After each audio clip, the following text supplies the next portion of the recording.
New York City's Mayor Beame today toured the areas of the city looted and burned during the power blackout, and he met with open hostility. One young black man shouted, "How about some jobs, Mayor?" The Federal Small Business Administration today declared New York City a disaster area. That means that businesses may get long-term loans at low interest. Losses may total $1 billion. What goes for normalcy in New York City hasn't completely returned, as Geraldo Rivera reports. In the way that other places try and recover from terrible natural disasters like hurricanes or floods, New York City today began the difficult process of trying to put together the pieces left by a terrible man-made disaster, the looting and the vandalism and the arson that followed Wednesday's massive power failure. There are millions of stories now, personal stories, on where were you when the lights went out.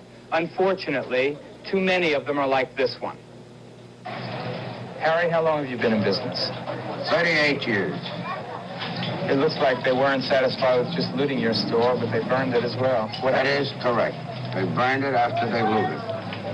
Where'd you get that stash on your nose? Trying to save my contents as much as possible. I got hit and pushed around and got thrown out. What happens now? I'm out in the street. Completely out of business, plus my health. 4 families. Man will not have any money to bring home to support his wife and children. What happens now to you, Dave? I really don't know whether it's going on unemployed or so, but I just can't, I can't talk to you. You can see that. I really don't know. I can only hope for the best. But unemployment or person employed, well, I don't know. For 30 years, I'm in this neighborhood over here. We went through one riot about 7 years ago, but nothing like this here. This here knocked us out of the box completely. We laid off about 50 people. They haven't got jobs now. I don't know where to start, where to get help. I haven't got the money to give them for their pay for this week. But the merchants whose stores were looted aren't the only victims of what happened in New York. There are also the innocent families of the 3,400 men and women who were arrested for looting. And this morning, the families waited for word. Hundreds of them outside the criminal courts buildings, and hundreds more filling the lobbies inside, talking to clerks, talking to lawyers, talking to each other, trying to find out where their people are. I want them to know they beat my child, and I'm trying to get them out today. Most of the hundreds arrested have spent the last 2 days stuffed inside holding pens like this one at New York's 42nd Precinct. Designed to hold 30 to 35 people, over 120 were here this morning lying virtually on top of each other.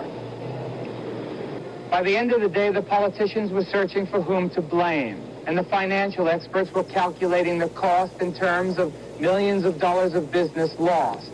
But the human price for what happened to parts of this city when the lights went out can never really be calculated. From the 42nd Precinct, I'm Geraldo Rivera, ABC News in New York. This is Jules Bergman. A major part of the power failure took place here at the Millwood substation of Con Edison in suburban Westchester County. Power lines running to this station, Con Ed now says, were struck by massive bolts of lightning, and the system then lost almost 50% of its electricity. As simultaneous federal, state, and city investigations got underway, Con Ed Chairman Charles Luce admitted that a vital protective device failed to work properly. It appears that the automatic load shedding devices, which were not installed at the time of the 1965 blackout, but were added afterwards as a fail-safe device, simply didn't have the capacity to handle the situation with which they were prevented. That is to say, that we needed to drop more than the 50% of load that they were designed to drop in order to bring our generating capacity into balance with the load. Does Con Ed intend to reimburse small businessmen who've been wiped out? Well, we're not responsible legally for that. Certainly we would support Senator Moynihan's efforts in the Congress to set up a federal program to help them. But we haven't any right, as I see it, to place upon our customers or on our stockholders the financial responsibility for the failure of the police force. Investigators expect to know within 2 weeks what turned out the lights for 24 hours in America's biggest city. Visit Jules Bergman, ABC News, New York.